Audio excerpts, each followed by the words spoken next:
Sir तुम्ही आता प्रचार दौरा करत आहे, कसा तुम्हाला प्रतिसाद मिळत आहे?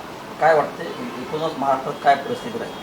महाराष्ट्रात झपाट्याने लोकांचा निर्धार व्यक्त व्हायला लागला आहे की महाविकास आघाडीच्या बाजूने आपण मतदान करायचं. शिवसेना, काँग्रेस, राष्ट्रवादी काँग्रेस, शरदचंद्र पवार या पक्षांना पाठिंबा मोठ्या प्रमाणात वाढतो आहे. इथं अमर काळे माजी आमदार या ठिकाणी उमेदवार म्हणून एक तरुण चेहरा या लोकसभा मतदारसंघात वर्ध्याला उभा राहिलेला आहे आणि त्यांचं समर्थन फार मोठ्या प्रमाणात आता वाढतं आहे. तुम्ही आताच म्हटलं एकनाथ खडसे यांना पक्ष सोडून जाण्यासाठी त्यांच्यावर वेगवेगळी परिस्थिती निर्माण झाली. नेमकी काय परिस्थिती त्यांच्यावर आली? एकनाथ खडसेवर नेमकी काय परिस्थिती आली की त्यांना परत भाजपात जावं लागतं?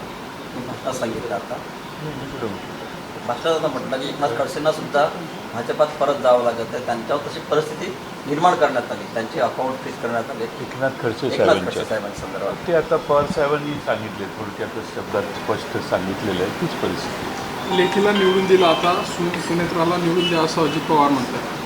कसं पाहतं त्यांच्या वक्तव्याला? ठीक आहे, त्यांचा तो प्रचाराचा भाग आहे.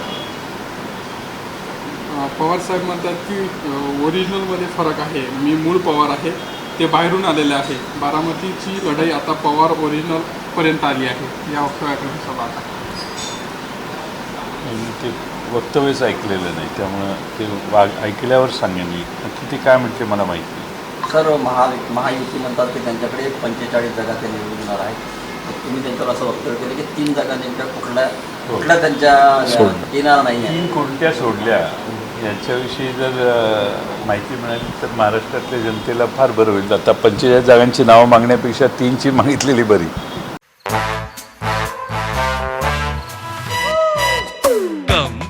Come, my love, please don't say no, baby. Come, my love. V Guard के air coolers extra large cooling pads के साथ जो अच्छों को ठंडा करे. V Guard air coolers, long lasting cooling.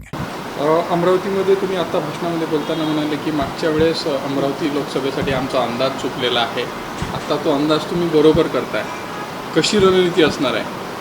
Amravati Lok Sabha मतदारसंघात काँग्रेस पक्षाच्या सर्वच प्रमुख कार्यकर्त्यांनी आग्रहाने चर्चा करून ही सीट उभा करायचा निर्धार केलेला आहे आणि राष्ट्रवादी काँग्रेस, शिवसेना यांचा पूर्ण पाठिंबा त्यांना आहे. आणि मला वाटतं की इथलं मतांचं गणित बघितलं तर 100% अमरावतीत काँग्रेस पक्षाचा उमेदवार विजयी होईल. नवनीत राणा असं म्हणाले होते की बावनकुळे जे आहेत ते त्यांनी आमच्या नवरा बायकोंच्या दोघांच्या मधात काही बोलू नये असं नवनीत राणांनी बावनकुळेंना थेट इशारा दिला. आत्ताच त्या पक्षामध्ये आलेल्या आहेत, त्याने आत्ताच एवढ्या वरिष्ठ नेत्यांना त्या असा इशारा देत आहेत. त्यांच्या या अशा इशाऱ्याकडे तुम्ही कसं पाहता? मी कसा पाहतो हा फार महत्त्वाचा विषय नाही. बावनकुळे कसे पाहतात हा महत्त्वाचा विषय आहे. तुम्ही बावनकुळेंना विचारा ते कसे पाहतात आणि त्यांचं उत्तर काय हे मला जरूर कळवा. बावनकुळेंनी असं म्हटलं आहे की त्या मिश्किलपणे बोललेल्या आहेत, मिश्किलपणे त्यांच्या तोंडातून हे निघून गेलं असेल. मग त्याबद्दल तुमचं काय मत आहे सांगा बघू. त्या कधी मिश्किलपणाने बोललेल्या मी कधी बघितलेलं नाही. त्या ठामपणाने एखाद्याला दम द्यायचा म्हटल्यावर त्या जोरातच दम देतात. तसा बावनकुळेंना तो दम दिला असेल. पण आता काय बावनकुळेंचं जे मत आहे ते मत, आम्ही काय त्याच्यावर बोलणार.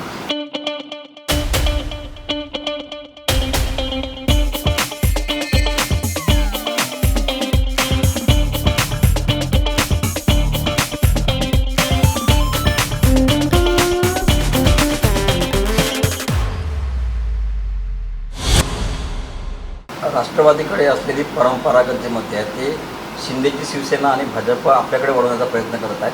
ती थांबवण्यासाठी आपली काय रणनीती आहे? नाही, उलट यामधल्या काही पक्षफोडीच्या घटनेमुळं पवारसाहेबांच्या मतांमध्ये वाढ झालेली आहे. शिवसेनेच्या मतामध्ये देखील उद्धव ठाकरेंच्या मतामध्ये वाढ झालेली आहे आणि लोक एकत्रितपणाने हे जे 2 पक्ष फोडले त्याच्यावर चिडून जाऊन लोक मतं व्यक्त करायला लागलेली.